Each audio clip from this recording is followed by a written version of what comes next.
For years, I acted like time was unlimited. I'd tell myself, I'll do that someday. I'll start that business someday. I'll learn that skill someday. While my days just disappeared into work, sleep, repeat cycles. I kept putting off the things that actually mattered, thinking I had all the time in the world. Then I realized something that changed everything. The average person has about 4,000 weeks on this earth, and I've already lived through about 1,600 of them, gone forever. And so I thought it'd be interesting to share in this video the most powerful strategies that will help you make the most of your days and stop living with regret. These aren't productivity tips. They're the exact methods that helped me transform from someone who constantly said someday to someone who actually made things happen. Whether you want to build a business, pursue a passion project, or just stop feeling like life is passing you by, these strategies will help you get there. Number 1, align your money to match your life choices. I started on the graduate program at one of the world's largest investment banks, and for 9 years, every single move I made was about advancing my career and doing it in a way that allowed for better pay. And here's what I learned the hard way. If you're deeply unhappy or dissatisfied, or feel like there's a misalignment, the next milestone isn't going to fix that. I know this because I lived it. I kept thinking, when I get the next promotion or when I hit 6 figures, I'll be happy. And even those milestones came, the happiness didn't. I was making the same mistake that most people make. I was doing it backwards. Most people think they need to make more money first, then they'll be able to live the life they want. But actually, you need to figure out what kind of life you want to live first, then work towards structuring your finances around that, even if it takes time. For me, it was getting to a place where I could quit my job and pursue my passion project.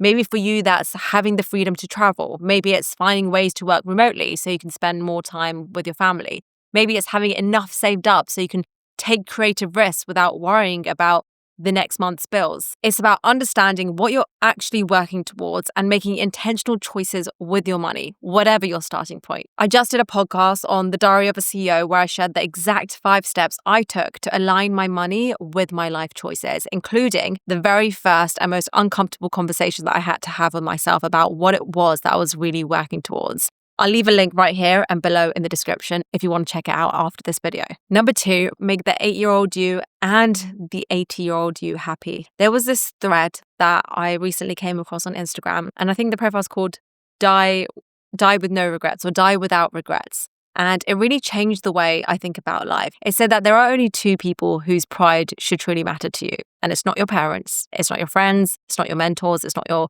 partner. It's the 8-year-old you who is full of dreams and the 80-year-old you who is full of memories. And both of them are sitting in you right now. The 8-year-old is hoping and waiting to see if you'll chase the dreams that you once believed in. They just want to see you take some rest and to have the courage to go after what makes you happy. And then there's the 80-year-old you who's lived through everything, who looks back on everything, knows how quickly it all goes by, and they don't care about the accolades or impressing other people. They just want you to have a good time, slow down, live, laugh, love, and fully embrace the life you have today, because those moments aren't going to last forever. And seeing that made me realize at different points in my life, I'm either forgetting the 8-year-old or the 80-year-old.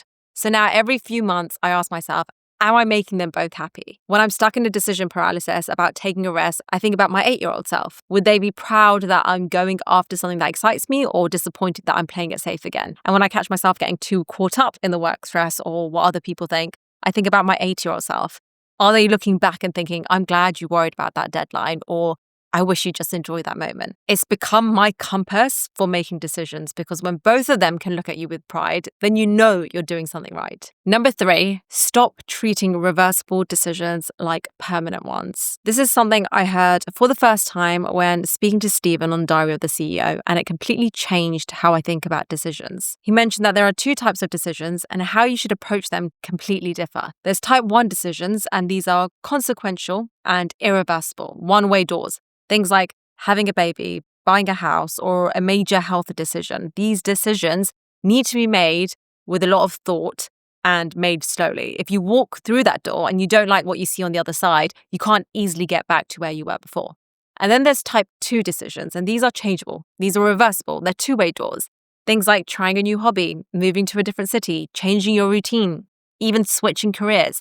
If you've made a suboptimal type 2 decisions, You don't have to live with the consequences for that long. You can reopen the door and go back through. And that's all well and good, but most of us treat type 2 decisions like they're type 1. We agonize over choices that you later realize are completely reversible. So when I quit my job, I thought at the time that it was irreversible. I convinced myself that no one would ever give me a job again in banking because I had this online profile and that I just committed corporate career suicide. But that wasn't the case at all. And even today, I keep in touch with some of my ex-colleagues, and that door is open despite me almost convincing myself otherwise. So many people think, should I start that project? Should I take that trip? Should I learn a new skill? These feel like huge life-altering decisions, but they're not. And I'm just going to add a snippet of the podcast here for anyone who's on the fence. So many people spend 1 year, 3 years, 5 years, 10 years, 20 years of their life stood in front of a type 1 decision, a door that they could walk back through if they're wrong. And actually, it's just like such a crazy shame not to make those type 1 decisions at speed if it's reversible. And it's so crazy because like 95% of the time when I ask someone that question,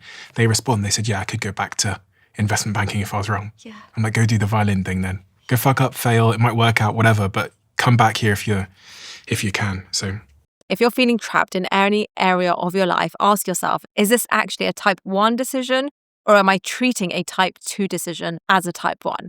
You probably have more options than you think. Number 4, protect your energy like your most valuable asset. Most people think about managing their time, managing their money, but they completely ignore managing their energy. And here's the thing, you can have all the time in the world, but if you're constantly drained, if you're constantly empty, then none of it matters. Your energy is finite. And unlike time, it's not equally distributed throughout your day. You have peak energy times and low energy times. So start auditing and paying attention to what gives you energy versus what takes it away. Maybe it's certain types of work, certain people, certain environments, or even certain thoughts and habits. I realized that complaining drained my energy, scrolling social media drained my energy, being around judgmental people drained my energy, but creating something new, having really deep, vulnerable, meaningful conversations and just learning new skills, that gave me a lot of energy that today makes me feel very alive. And I can tell you that when you start protecting your energy, everything else becomes so much smoother and easier.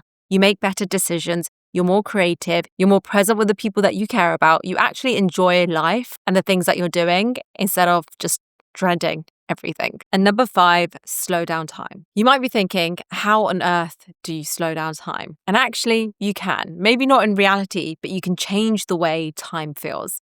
Let me explain. If you think about back to when you were a kid, summer holidays felt long and endless. A single day could feel like a week because everything was new. You were constantly experiencing things for the first time. You were learning, you were exploring, you were being surprised. But as an adult, routine makes time just fly by. You wake up, you check your phone, you commute the same route, you do the same job, you watch the same shows, you go to bed. Before you know it, weeks blur into months, months blur into years. This isn't just in your head, there's actually a reason for this. Your brain measures time by recording new experiences. So as a kid, you're constantly recording new experiences and learning things for the first time. But as an adult, when you're stuck in this cycle and this routine, these new experiences stop happening. You're living life on autopilot, so your brain stops recording new things and autopilot makes time disappear. The solution here is to introduce novelty into your daily life. Break up the routine. Learn something new, even if it's just for 10 minutes. Have a different conversation with someone who doesn't look like someone you'd be able to hold a conversation with or have anything in common with. Take a different route to work. Read about a topic you know nothing about. When you actively seek out new experiences, even tiny ones, time starts to slow down again. Your brain has more unique memories to file away, which makes life feel fuller and longer. The goal is to break the monotony that makes the years disappear. That's it. That's 5 things that I would recommend to make sure you make the most out of the life that you have on this earth. It's a bit of a deeper video than most of my personal finance video. It was largely inspired after the experience and the conversation I had on the Diary of a CEO. I'll leave that episode right here for you to watch, and I hope to see you there.